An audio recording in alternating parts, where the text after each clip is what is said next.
First at 5. From the University of Florida's College of Journalism and Communications, you're watching WUFT News. Many in mourning as the death of a UF student is under investigation. Plus, a new amphitheater downtown will tell you where and why some residents are concerned. That's our top story tonight. I'm Evan Moon. And I'm Nicolette Perdomo. Gainesville is looking to expand its downtown entertainment venues. WUFT's Andrea Guerrero joins us in the studio with more. Discussions are currently in the works for the addition of an amphitheater in the area of Depot Park.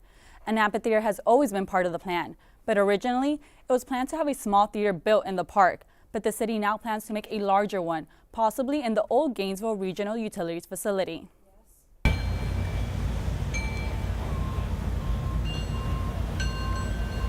The main use for an amphitheater at Depot Park would be for outdoor concerts that are now held near the cafe.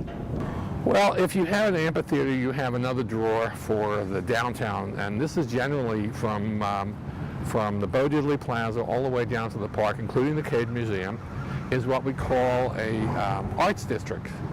Bud says the original idea of a small outdoor theater for 100 people has grown into the idea of sitting up to 2,500 people.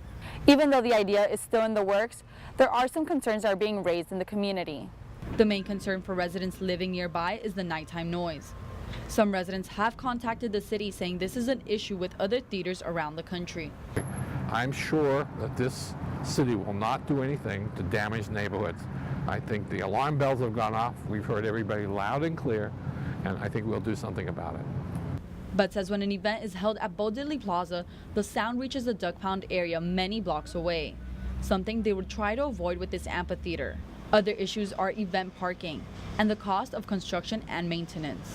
That we would be spending on more money on something that we don't really necessarily need, or that the community is not necessarily going to get enough enjoyment out of it to justify the cost. The City Commission will be considering the idea over the next several months.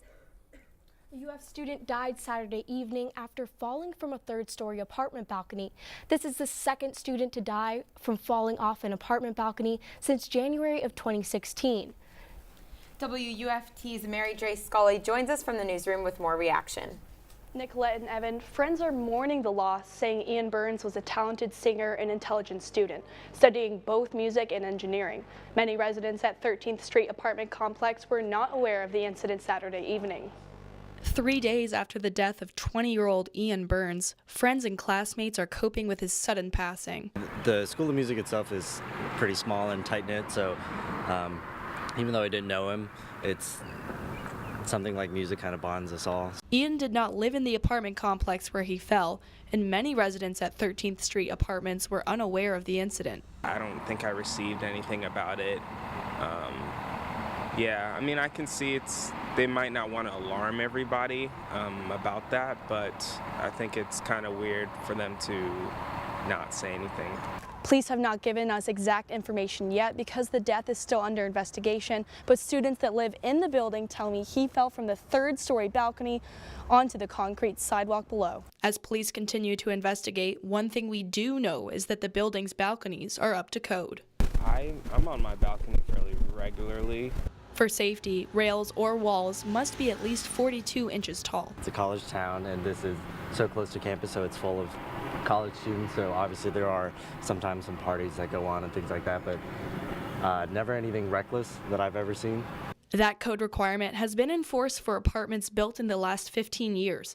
Social 28, another newer complex where a student fell last year, has balcony rails of 48 inches. Services will be held at noon Saturday at St. Mark's Episcopal in Palm Beach Gardens. Ian's mother told the Palm Beach Post her son started singing in that church choir when he was in the 4th grade. He went to an arts middle school and then graduated from a special engineering program at Suncoast High School. Mary Grace Scully, WUFT News. And several people were injured, 2 seriously hurt in an airboat crash this morning in Sumter County. 14 passengers and 1 operator were on board the boat when it crashed on Lake Panisofsky. Apart from the 9 injured, 5 others refused transport.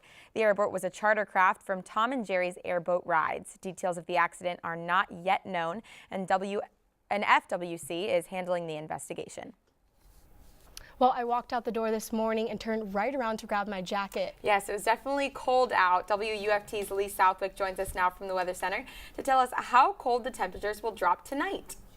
Well, do be prepared for some temperatures in the upper 40s. Yes, you heard that right. Tonight, my low in Gainesville is 49 degrees. That's because of this cold front that moved through.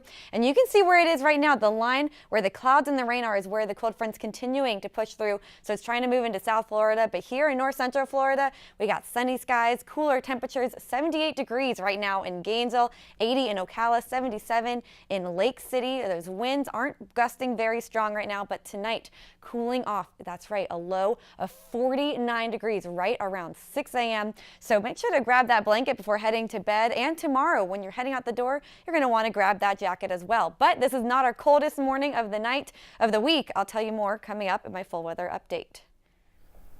Thanks, Lee. Gainesville Fire Rescue wants an armed ambulance to help protect first responders and patients when called to the scene of an active shooter. WUFT's Ramsey Touchberry went to see how such a vehicle could be used to save lives. When Gainesville Fire Rescue responds to a call, Rescue 81, they may arrive on the scene before police. This means first responders could be entering an active shooter situation. We've had embedded medics with that law enforcement team when there was gunfire being exchanged between law enforcement and the suspect, where we had the need to move injured people from a hot or warm zone back to a cold zone for waiting EMS. While this ambulance may look plain and bare right now, it will soon be covered with armored plating to make it safer for first responders. And the idea of medical first responders who are not even armed are expected to go into a live action situation with no weaponry and no protection. And so this is just an attempt, certainly in the right direction, to close that gap, at least where we can. The armored ambulance will be used by smaller counties across North Central Florida that need the extra help. Numerous teams throughout the area will also use it, including SWAT, medics, and hazmat. Shankman says more agencies and departments across the country should have access to these types of armored ambulances. We need to be more proactive in getting to that person, and we don't want to have the emergency medical responders also in danger at that point. And so the idea of having a vehicle that will get the emergency medical personnel to the scene in a safe manner seems eminently reasonable to me. We don't have an official word yet on the budget for this specialty vehicle, but similar ambulances have cost agencies upwards of $250,000.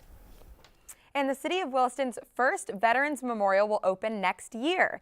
It's been in the works for 7 years, but back then the budget was expected to be more than $20,000.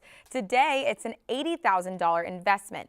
The Williston Community Redevelopment Agency is using some of its budget on the memorial, but most of the funds come from the selling of engraved bricks and private donations. Community members hope the memorial will have a greater impact on future generations. I feel that every kid growing up should have a chance to experience what these men and women have experienced. That was probably one of the best times of my husband's life that he can ever talk about, was when he was active military.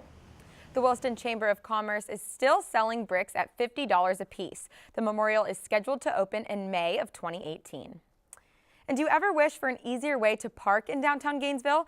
Now there's an app for that too. WUFT's Kara Spierto explains how it's going to work.